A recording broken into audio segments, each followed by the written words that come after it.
Welcome to the Rising Lioness Podcast on All About Animals Radio, a place dedicated to animals and all those who act to protect and advocate for them.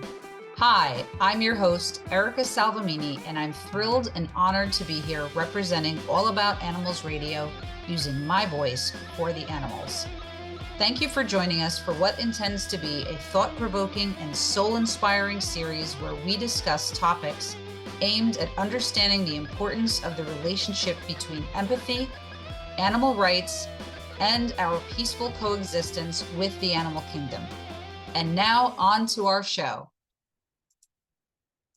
Hi, today we welcome Susan Magidson, owner of Ross Mill Farm and co-founder and president of the Pig Placement Network. In 1998, Susan co-founded Pig Placement Network, which is a service to assist pet pig owners in rehoming their pigs. Ross Mill Farm is the major foster care facility for PPN, directly placing over 1,000 pet pigs in new forever homes as of spring 2018. She's also the founding board member and secretary to the Duchess Fund, which is a medical database exclusively for pet pigs. Welcome, Susan. How are you? I'm fine, Erica. Thank you for asking me on the podcast. Thank you. Thank you so much for coming on. And I am a super duper lover of pigs. I always have been, and also an animal rescue advocate. So that automatically makes me a fan of yours and your work.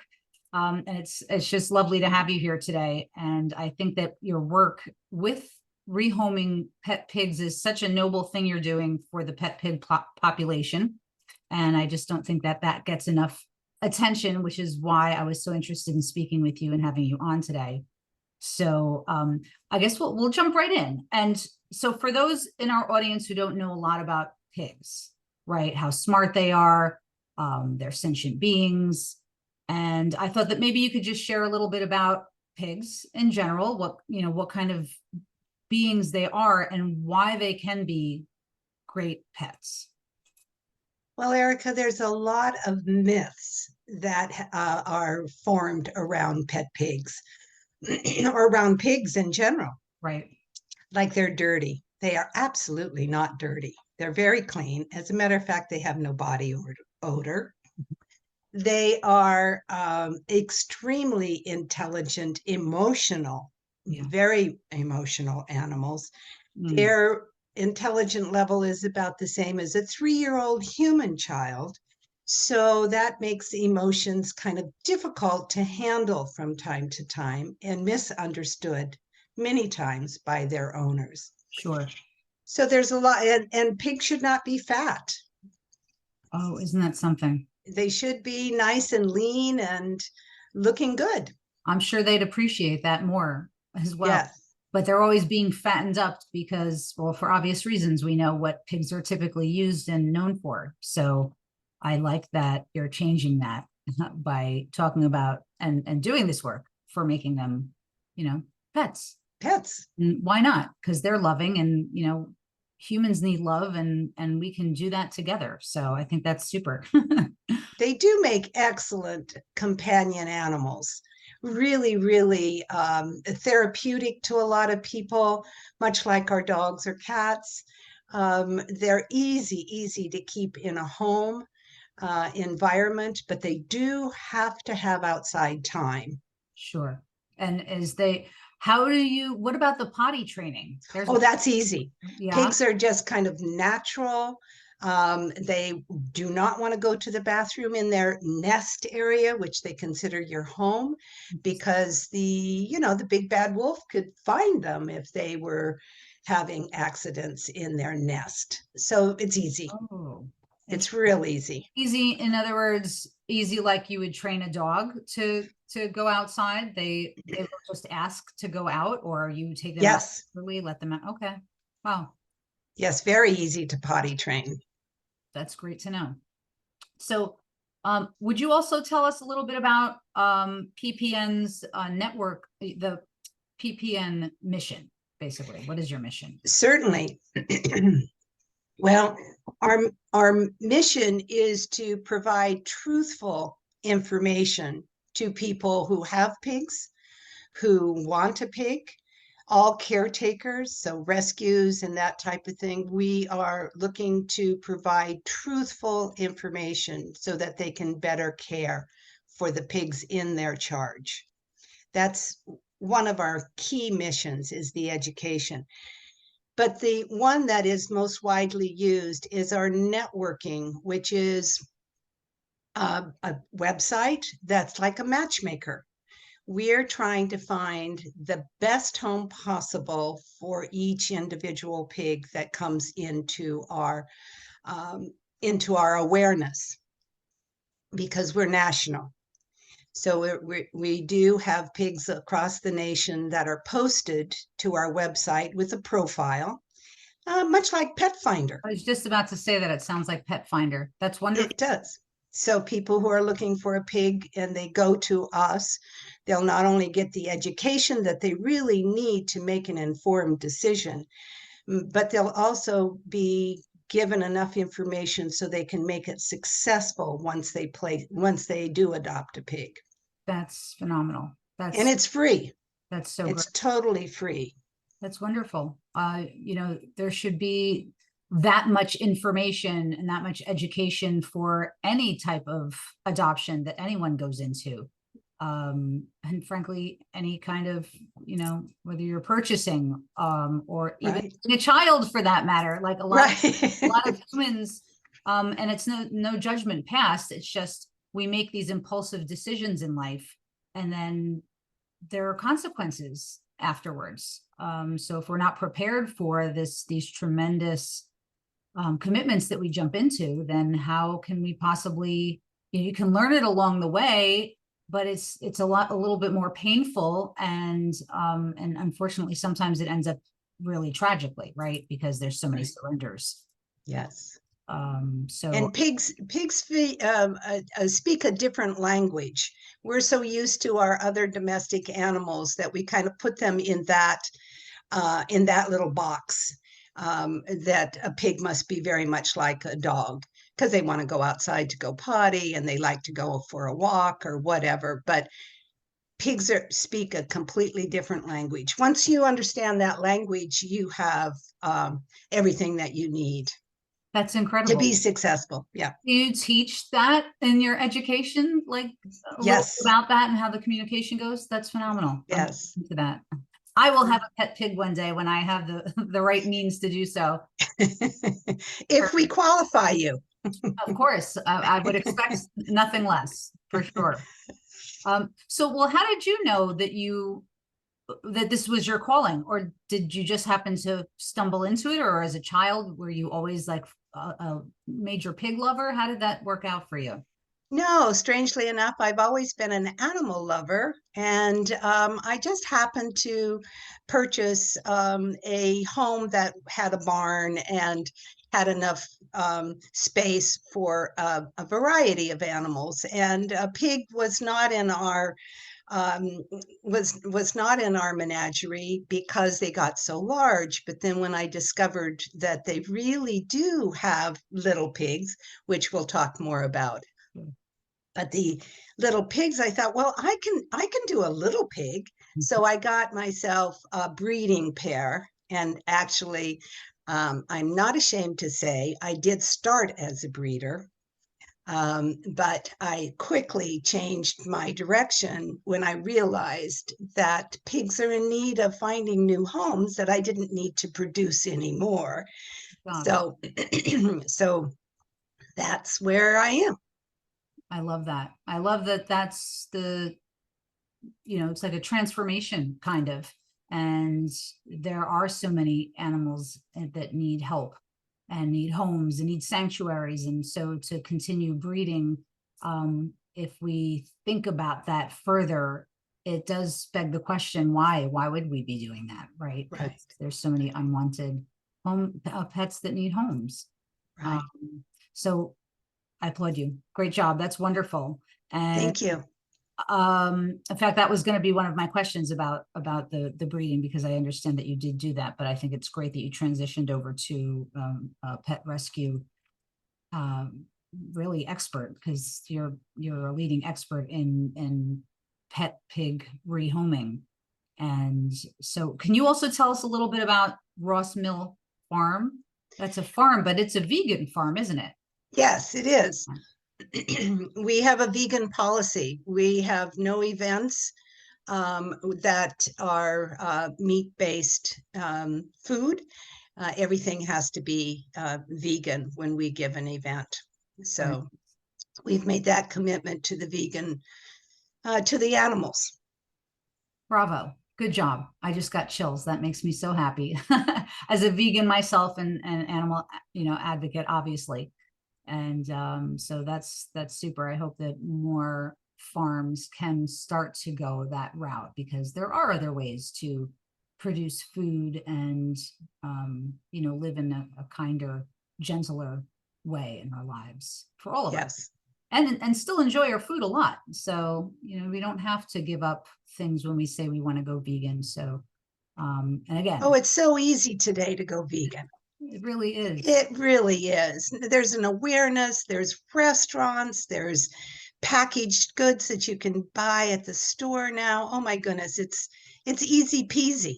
It really is. I am a mom. I have two little, well, they're not so little anymore. My boys are 14 and just about 15, but when I was always pretty much vegetarian, and then I went vegan a few years ago, and I was like, all right, well, I'm not going to make you guys become vegan. I'm not that kind of person. I'm just, it's kind of like a democracy. We talk about things. But then over the last year, I was like, I'm having a crisis of conscience, guys. I can't, like, in my good conscience, even prepare this food for you anymore. I can't touch it. I can't purchase it. I can't do it. And they're like, that's okay, Mom. You feed us some stuff that's vegan already. And as long as it tastes good, which it does, then we're fine. And so we started doing that more. And the kids just eat they don't eat all the things I make. Like, they won't eat lentils and things like that, but they'll eat a lot of the really yummy vegan products that are out there on the market, and vegan burgers and all sorts of stuff. So yeah, so pretty much anybody can do it, right? So again, no shaming, no judgment, but just to say that it is possible and it's easy to do. So that's a really cool thing about your farm. And well, I have another question for you. How is the Pig Placement Network assisting the rescue community? Well, that's something that I am anxious to get the word out that we exist. Yeah. We already have about 900 pigs on our website across the nation. But rescues are inundated with requests. I mean, dog rescues, and I get calls from cat rescues, every kind of rescue, plus the sanctuaries asking me to help them. And I want them to know that when they get that phone call from somebody who says, I have a pig, a pet pig, regardless of its size, it's a pet pig, and I want to rehome it. Can I donate it to your sanctuary, to your rescue?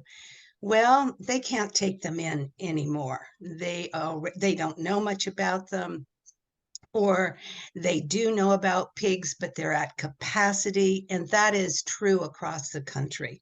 Yeah. So this provides a way of that sanctuary being able to tell that person on the other end of the line that there is a option.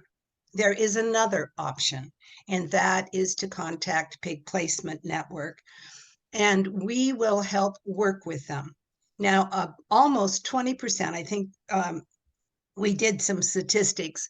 I think it was 19% of the calls that we get, we actually save the pig in the home. Oh, wow. Because there's an issue going on. It's a behavioral issue. Okay. And we can help them understand what the pig is communicating and help them build a proper fencing or whatever their problem is. So almost 20%. That's amazing. That's incredible. That is a really high percentage. And it's simply just because, and not just, but it's amazing that you can bridge that gap between the pet owner and the pig to kind of advocate for them and be like a behavioral I don't want to say therapist, but there's some type of I do consultations, Erica. Consultation, yeah, Yeah, I do it's incredible. consultations all the time. But so we also, for sanctuaries that have more pigs at, at their farm and they're willing to adopt, we have a rescue user program. The rescue user program is a way of like Pet Finder again, where you can just have your own username and password and go on our website and post those pigs that you want to try to find homes for. And you're in total control. It's your adoption application. It's all yours. It's just another way of being able to advertise, if you will, if that's a good word for it, Sure. to let people know that you have these litter of piglets that need to be rehomed.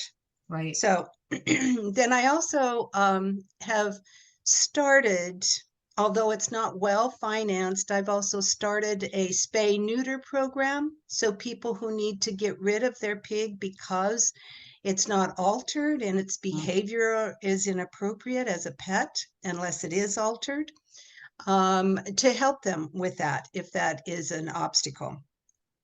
That's And then when we have a pig that comes in, we also do social media sharing. So our rehoming coordinator is constantly sharing and posting and letting people know that there is a pig in their area.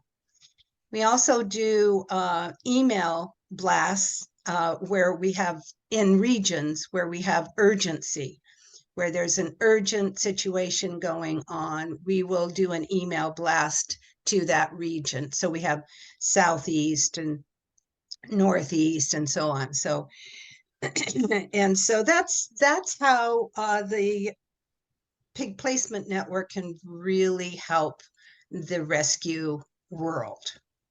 That's really amazing. Super important work. I love that you're doing this. How do you go about educating folks about on your work, basically? Like, how are you educating them? What means are you doing? We have a few things that we do. We have Zoom webinars that I have put on hold for the time being. We have some YouTube videos that show how to put on a harness or how to move a pig with a board. I do my consultations. That's another way. Podcasts like yours help me get the word out to both the rescue world as well as people who have a pig. We are building a website library and updating it. We have an editor that is doing that for us. And vet students. Now that's a biggie, because one of the problems with keeping a vet and to keep your to keep your pig in your home is that we don't have veterinary care like other domestic animals have. Oh, So we have a real problem with veterinary care. interesting. So we are looking at trying to educate more vet students. And by that, we are starting a vet student internship program where students will come to the farm and get credit for their stay with us to learn more about pet pigs and to see if it might be an animal that they want to treat when they become a veterinarian. So yes, I'm partnering with universities as well, vet schools, trying to get them to bring their students in. So we do a newsletter, monthly newsletter. Let's see, what else do? We do farm tours, and sometimes we do events that will be, we're not doing them because of COVID as much as we used to, but we did maybe 50 different events every year where we're handing out literature to the general public. And of course, any kind of media coverage that I get. So those are different ways of PPN educating others. That's a lot. You guys stay really busy and active in your work, which is, I can Full understand time. what makes you, yeah, leading expert in your field. It's incredible. And yeah, it kind of makes sense based on what you're saying. Just you alone have over 800, almost 900 pet pigs in your network. And so, and then you add up all the rest around the country that are out there and needing homes. I would think that it would be in veterinarians' best interest to learn how to treat and care for pigs, at least Yes. somewhat. You know, you don't have to specialize in pigs necessarily, but people are going to have pet pigs they need to take to their vet once in a while, right? Right. Right. Yeah. Major problem. Major problem. Yeah, I would imagine. I love that you have a video showing folks how to put on a harness on their pig. That's really cool. Do you have your own YouTube channel? Well, yes, but my board says I'm not doing enough of that, but I'm not much on videoing, but I'm trying to get better at the YouTube, but I've got a few things on there already. That's neat. That's great. Well, at the end, we'll have all of your links posted up on our profile so people can check everything out. And I'll mention that again at the end here. So like any other important decision in life, what should families know prior to the adoption of a pig? What are some of the most important things they should think about? Well, probably the biggest myth is that they are teacup pigs. Okay. And there's no such thing. They are the smaller ones will be in the 75-pound range. And sometimes the smaller ones? The smaller ones are Wow. about 75 pounds. Now, this is a very stocky, heavy boned animal. So it's not like a dog who at 75 pounds is big. This is a rather more like a Cocker Spaniel size. Okay. Okay. So they need to know what they're getting into in that regard. They need to know that there is a Department of Ag has regulations about pigs crossing borders, state borders. So there is an issue sometimes with transporting pigs, and I think people should recognize that.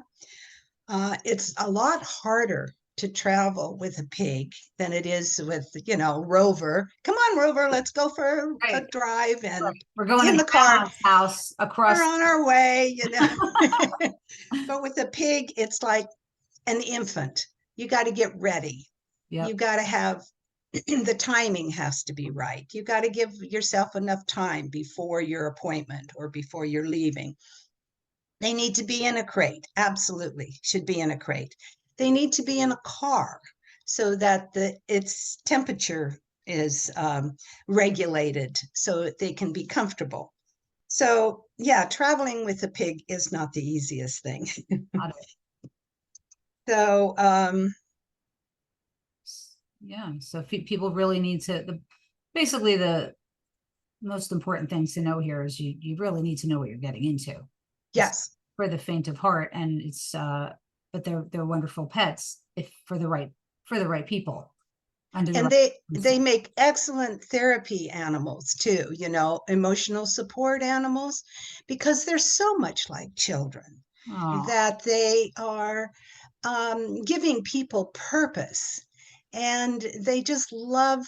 They're not active like a dog is, especially when they reach 6, 8, 10 years old. They're more, let me graze. I don't really want to go anywhere. And they're not very active in the house. They're very quiet. For some folks, that's perfect. Yes. Especially for maybe older people who don't get out much. Maybe for someone who's got maybe a special needs person in the home who needs, companionship. Right. And I have a customer that is in his 80s, and he has made all of the arrangements that he needs to take care of his pig should something happen to him before the pig passes. But he writes me every single month and sends me a little extra money to tell me how wonderful his companion pet is and that everyone should have one. Well, I don't agree that everyone should have one, but he believes that. Right, right. Well, that's really sweet, very special. So, well, here's the $1 million question then, right? Why do people give up their pigs? Well, How does that happen? it's a lack of education. Yeah. That's huge. That is huge.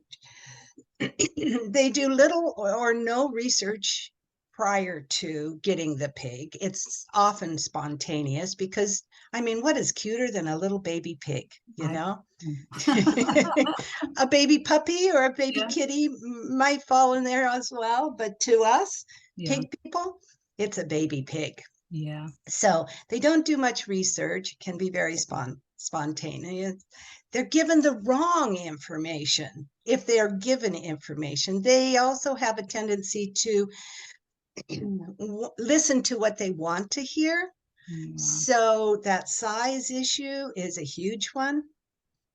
That teacup pig craze is still happening, even though everybody is saying they don't exist. So misinformation in the media and the social media problem is also something, but that goes both ways. You've got people who are having issues and problems with the pigs saying, pigs should never be with children. Well, that's true of some pigs, but that's not true of all pigs. So the person with children who is thinking about getting a pig says, oh, I better not get a pig. Right. So misinformation. Yeah. Zoning is an issue. You don't think about that when you go to buy to get a dog, right. Rescue a dog. You don't think about the zoning. But zoning can be prohibited to pigs, and you have to check that. Stairs in the house. You often have to build ramps, even though it's only 4 stairs going out to the backyard. You should be ramping it because pigs are very heavy in the front end, and every time they come down, they're hurting their bones. They're more prone to arthritis than other animals. So the stairs should be replaced with ramps for them. Pigs need a yard time. So they're certainly not good in apartment lifestyle. That's, we won't even consider you if you have an apartment, if you're living in an apartment. As a matter of fact, we often will be very, very cautious if you're renting a house, even, because renters can be, their landlords can be, a problem down the road. So their behavior, that's another reason that pigs give them up. Again, it's that language barrier. Right. They're talking dog to them, and the pig is talking pig to them, and they're miscommunicating. So they have a problem. Now, interesting enough, Erica, that pigs who live alone in a household, I don't mean alone, but without another pig, are way more likely to be a problem, a behavior problem. They really should be placed in twos. Well, that can't be easy, right? So no, some people are saying, I already got one pig and it's already a problem. I don't think that bringing in the second pig is going to make a difference. But yet, time and time again, we have proven that the second pig changes the behavior of the bad behaviors of the first pig. So one of the behavior issues that happen is that we have a tendency to want to move the pig from point A to point B by giving them treats. We give them lots and lots of treats. So pigs, being pig-headed, don't want to move unless there's a treat involved. Oh boy. But if you don't do treats on these bad behaviors, pigs that are showing signs of aggression are really just being a pig and communicating that they're the top hog. Got it. So treats are the problem Right. with many of these pigs. And also inappropriate environment. They need a place that's quiet. So instead of being their crate or their bed area in the door area or in the foyer or something like that, it should be over in the corner, more in a closet-like environment. Right. They want it, they are like dogs in the fact that they like that cave environment. So inappropriate environments will cause bad behaviors as well. And then, of course, people are giving up their pig because they've had bad luck. Yeah. Financial bad luck, health bad luck, that type of thing. So the last one is similar to traditional adoption issues. Right. Stuff. We're all faced with that. And there's no blame, that's happens. Unfortunate. Yeah. We just have to, I guess, be extremely mindful when we go into these commitments that they're. Yes. Yeah. And, this is an extremely important topic. And I think it's great that we're bringing it out for people to understand that pigs are amazing, sentient beings, and they deserve love and comfort and respect, just as we like to enjoy. And for folks listening here today, whether you're interested in a pig or maybe perhaps know someone who might be, please know that pet pigs are in desperate need of finding loving sanctuary. And like any other adoption, it's critically important to be mindful of the dedication and commitment required to properly fulfill the role as a pet pig parent. So for the right candidates, PPN has a national pet pig rehoming network with over 800 pigs in need posted on their website. PPN also works with the rescue community, caretakers, and needing to rehome companion pigs, and with prospective new homes interested in adopting pigs. And you also conduct webinars, private consultations, offer newsletters, blogs, and so much more. So please help us pass on the good word about pet pig adoption for anyone who's listening today. And for more details, you can take a look at the PPN website and find Susan's links on our podcast profile page. And Susan, I just want to thank you so much. It's been an absolute pleasure having you here today. Our time went so fast. I knew it would, because I just love talking to you and talking about the pigs and letting other people know what's going on. And I applaud your good work. And I wish you and the pigs and all of the folks that you're connecting together lots of love and light. And I hope that everyone finds their perfect forever. All good pigs should find their perfect forever home together with the perfect pet parent. And thank you again. Thank you, Erica. It was nice talking to you. Thank you all for listening. Wishing you a beautiful day, and bye for now. This has been Erica Salvemini for the Rising Lioness Podcast on All About Animals Radio. A special thank you to Chris Corley for generously lending us his song, Zero Gravity, for the Rising Lioness Podcast theme. Please take a moment to write a review for our show, as it helps others to find us. Please also support our guests and their work, All About Animals Radio, and our social networks. Doing this further supports the animals and their advocates too, thereby making you an Animal Kingdom warrior also. You can find our links on the Rising Lioness podcast page. Until next time, in the words of Sharon Nunez, Animal Equality President, remember this: the small actions of one passionate individual can create a butterfly effect, leading to a movement that has the power to change the world. Please use your voice for the animals today.